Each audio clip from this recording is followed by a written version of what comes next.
हम सभी के अंदर, हम ये शरीर हैं, चाहे वो स्त्री का हो, पुरुष का हो, या जितने भी ये सब शरीर वाले हैं, लेकिन इन सबके आत्मा में यदि कोई बैठा है तो वो कृष्ण है। आप सबने गिरिराज जी की लीला सुनी होगी। भगवान ने 7 कोस का गिरिराज पहाड़ उठाया। कितने वर्ष के थे भगवान? 7 साल के। कितने? और गिरिराज जी कितना किलोमीटर का है? 7 कोस का। 1 कोस 3 किलोमीटर का, तो 21 किलोमीटर के गिरिराज जी 7 दिन तक 7 कोस के 7 साल के कन्हैया ने 7 दिन तक गिरिराज जी को धारण किया। इसका मतलब जानते हो क्या है? गिरिराज कोई और नहीं, हमारा ही शरीर है महाराज। भगवान जीवन के 7 दिन 24 घंटे आत्मा रूपी कृष्ण बन के इस गिरिराज को धारण करते हैं। अगर भगवान हट जाएं तो आपका गिरिराज जी गिर पड़ेगा। आपसे स्वयं भगवान ही इसका वजन धारण करते हैं, चाहे आप 80 केजी के हैं, 100 किलो के हैं, 150 किलो के हैं, या 60 किलो के, 25-35, जो भी आपका वजन है, आपको भार नहीं लगता। क्यों? इतने से कन्हैया उसको लेके चल रहे हैं। जिस दिन वो हट गए, 2 लोगों से मुश्किल से भी नहीं उठेगा। 4-4 लोग लेके जाएंगे और बार बार कंधे बदलेंगे। भैया भारी है, चलो दूसरे वाले लग जाओ, अब तीसरे वाले लग जाओ। उस व्यक्ति के जिसकी आत्मा में कन्हैया बैठते हैं, कभी भी उसको भार नहीं लगता, ना उसे अनुभव होता कि मेरा शरीर मुझे भारी लग रहा है। तो आत्मा रूपी कृष्ण सबके हृदय में है। कृष्ण ही इस पूरे शरीर को धारण कर रहे हैं। जीवन के 24 घंटे 7 ही दिन होते हैं ना, जीवन में 8वां दिन नहीं होता।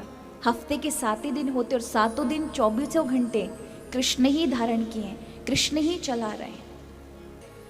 अगर श्रीनाथ जी ना रहे हमारे हृदय में तो सुबह ना जगाए, और सुबह ना जगाए तो आंख नहीं खुल सकती, चाहे आपका पड़ोसी जगह जगह के हार जाए महाराज, नहीं खुल सकते जब तक भगवान ना जगाएं, जब तक कि चित्त को लौटा के ना लेकर आए।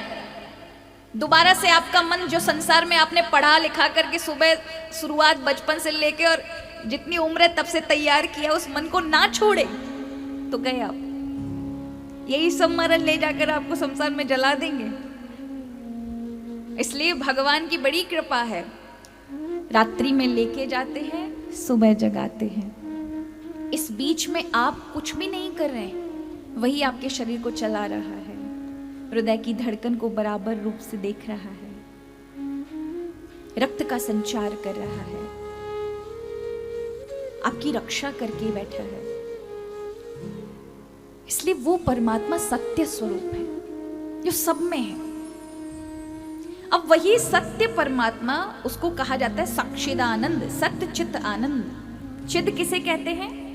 जो सत्य रूप परमात्मा है, जो सत्य रूप में स्थित है, जिसका कभी नाश नहीं होता। ये शरीर बदल जाएगा, हो सकता है ये शरीर आज मेरा ये है, कल हो सकता है अगर अनुरूप अच्छे कार्य नहीं किए तो किसी जानवर में मिल जाएगा, लेकिन आत्मा नहीं बदलेगी, अंदर वाला नहीं बदल सकता, शरीर बदल जाएगा। तो जो अनवरत एक सा रहे वो सत्य है। मैं और आप न जाने कितनी बार बदल गए होंगे महाराज, तब भी ये संसार जो भगवान ने बनाया ये भी सत्य जैसा है ना। तो आपने बनाया था क्या कि भैया आप लोगों ने कोई आविष्कार किया हो, जब संसार में आए हो तब आपको बड़ी मेहनत लगानी पड़ी हो संसार को बनाने, चलो पेड़ पौधे इकट्ठे करें, ये लगाएं, नदी बनाएं, पर्वत बनाएं। पहले से बना था आपके लिए, सजा हुआ रखा था, आओ जन्म लो, यहीं से खाओ पियो और फिर यहीं पे समाप्त हो जाओ, फिर से आओ, तैयार है। वो सत्य परमात्मा जो सब में स्थित है, हर एक कण में स्थित है, लेकिन केवल उसको सत्य तक ही नहीं देखना कि केवल हमारे और सब में स्थित है। अब उसको चिद में देखो। चिद में माने हवेली जाओ, मंदिर जाओ, तो मंदिर में जो लाला विराजमान है ना, उसे मूर्ति नहीं समझो, विग्रह नहीं समझो, क्या समझो? साक्षात है, चेतनता का दर्शन करो, जड़ नहीं देखो। कई बार लोग मंदिर जाते हैं, मूर्ति बहुत सुंदर है, मंदिर अच्छा है, भगवान की मूर्ति, अरे मूर्ति तुमने भगवान की, पत्थर में भगवान दर्शन होता है, तुमने भगवान की मूर्ति में पत्थर का दर्शन किया, मूर्ति का दर्शन किया, कितना बड़ा अपराध किया। अभी हमारी जड़ बुद्धि है कि हम भगवान में भी चेतनता का दर्शन नहीं कर पा रहे। कई बार क्या होता है, घर में जाओगे, लाला विराजमान है घर में, बाल कृष्ण लाल का स्वरूप है, लेकिन सज करके महीने भर से बैठे हैं, एक भी दिन स्नान नहीं होता, ना उनको अच्छे से भोग लगता, बस लोगों के लिए दिखाने के लिए है कि हमारे घर में लाल जी है, हम लोग पूजा वाले हैं, सनातन धर्म को मानते हैं, बस दिखाने के लिए भगवान का मंदिर है। इसका मतलब अभी आप जड़ में ही हो, आपने प्रभु को हकीकत में माना नहीं, चेतनता का दर्शन नहीं किया, जड़ता का दर्शन किया। इसीलिए अभी आपको मूर्ति दिख रही है, उसमें ये नहीं दिख रहा कि लाल जी साक्षात घर में बैठे हैं।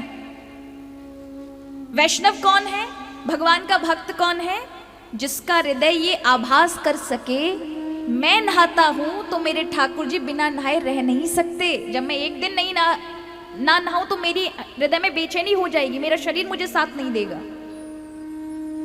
मुझे 2 समय भोजन की आवश्यकता पड़ती है, मेरे घर में बैठे हुए मंदिर में लाल जी को भी भूख लगती है।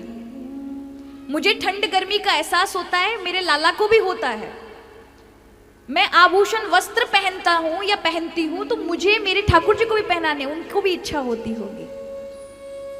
जो हर एक रूप में भगवान में चेतनता का दर्शन करे कि मेरे यहाँ मूर्ति नहीं है, साक्षात भगवान बैठे हैं, तो वहां वो चेतना जागृत हो जाती है, फिर वो मूर्ति नहीं रहेगी, साक्षात लाल जी आ जाएंगे।